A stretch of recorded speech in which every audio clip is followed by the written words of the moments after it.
Howdy toddy everybody, this is Tommy with Colonel Reb Scale Models coming at you with my Stuka Ju87D-5 Italeri 1/72 kit that I am building as a buddy build with PapaDan over at Hobbytime with PapaDan. What you see here is the Italeri kit. PapaDan's a little farther along on his than I am, so he's getting close to being finished. I am, as you see, in the just finished the cockpit today and working on starting the interior of the plane. This is the, these little 72nd scale kits are really small. So just painted it like it said on the box and the instructions, and then just kind of did a little panel wash, did a little bit of highlighting and stuff. Just not that you're going to see a lot of it, but I haven't decided yet whether I'm going to have it as an open canopy or not. Not that there's a lot of detail in there, but I've never done an open canopy, so I thought I might give it a try. We'll have to see. This is my book. I've had this since I was a young kid. One of the reasons why the Stuka is my favorite German plane of all time is reading through this book many times as a kid. And I've got, I think, 4 or 5 other Stuka kits in my stash, one of which I built before, and then I stripped it because I wasn't happy with the canopy, the camo pattern, which is that splinter pattern. And I think that was the first time I ever used an airbrush, but wasn't happy with it, so I stripped it. And I also have a second kit, so at some point in my future, I want to rebuild both of them and just do them and try to rebuild the original one and then do a different version on the other one. The second kit that you see here is an MPC 72nd scale Stuka, except this is the 87B, so it's an earlier version. This here is a B. So opening the kit, I got this kit like many years ago. I think at one of the first shows I went to when I got back into modeling, and not knowing much about kits, didn't think anything of the MPC label. And this one was different because, and I think I got it for just a few bucks, but it had this, it's got the simulated spinning prop. It's got authentic markings and customizing decals. And it also advertises on the box that it has the modular display stand and some customizing parts, which is a big bonus. And I'll show you those in a second. And when you look at it on the outside, it's got the most unique display stand ever. So apparently these things could stack up, and then you can have multiple planes on it. But what I thought was interesting was the plastic chrome customizing parts.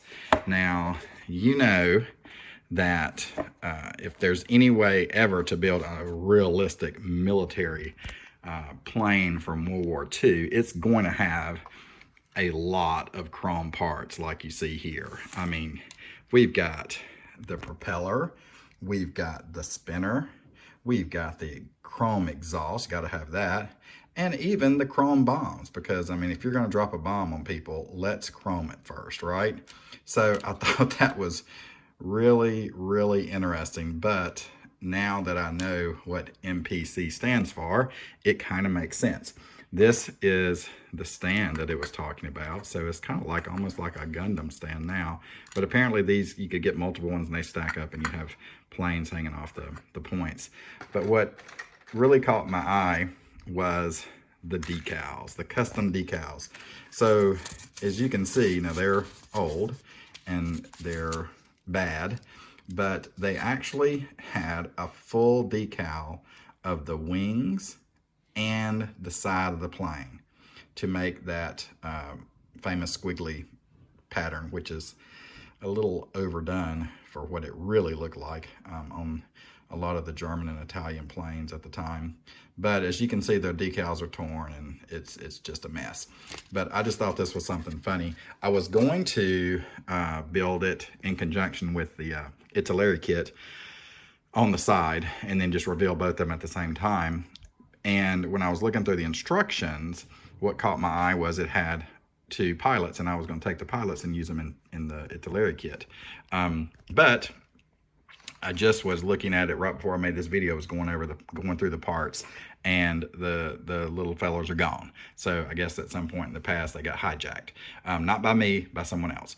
But when you put it together, that's where they sat. I don't know if you can see that, but it's just little pins sticking out, and they kind of just sit with their butt kind of in the middle, and the top ones, the pins hold their back, and they just kind of hang in there. There's absolutely nothing inside beside those two pins. So building this kit, you would have to build your own cockpit panels.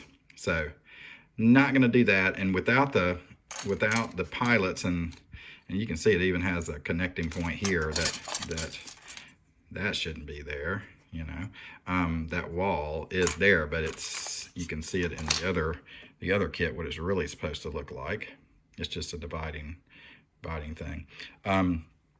So I don't think I'm going to be building that one in conjunction with the other one. And I don't have another 72nd scale Stuka. The rest of the ones I have are 48th scale. So I'll just be building this one alone. Maybe I'll build another little small plane along with it. I don't know. Because it is kind of fun to build them together. So this is the scheme I'm going to do.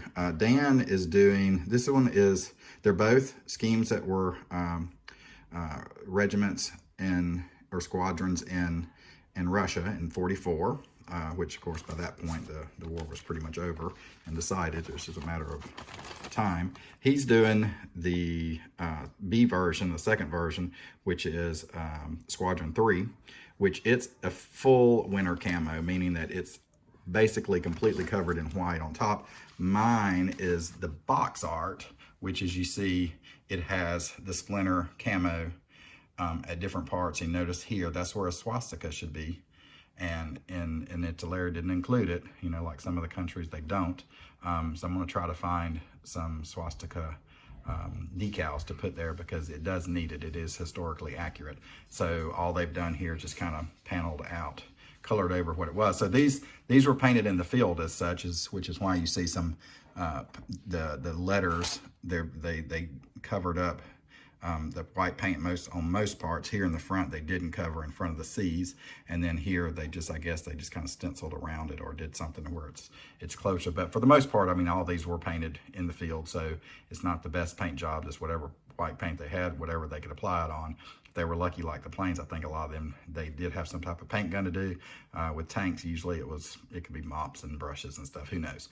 So it's kind of a sloppy paint job. So we'll see how that goes, but you see how there is some detail of the underlying camo that is still coming through. So that's what I'm going to try to get the effect to look like. So anyway, so here, that's my update. Like I said, you see where I am on the build. So this is going to be something I'm working on along with several other projects. So don't want to get too long here, but anyway, that's where I'm at on the buddy build. And I think me and Dan may just wait and do our reveals together, kind of like Kenny and Chris are doing with their bat planes that they're building. So we may just do that way. We kind of reveal them at the same time and not have one. He's going to finish way before I do. So anyway, so that's where we're at. I think I'll just be putting that little one, the 87B, back in the stash, and maybe I don't know. It's pretty bad. I was gonna try to hopefully try to do an experiment and try to save those decals. I thought that was pretty funny to have the decal all the way down the side of the plane and then on tops of the wings, but it's looking pretty rough. So anyway, so that's where I'm at with that. As always, everybody stay safe. Looks like we're starting to get started again. I'm hoping this week and next week it's going to open up a little bit more in the country, and especially around here.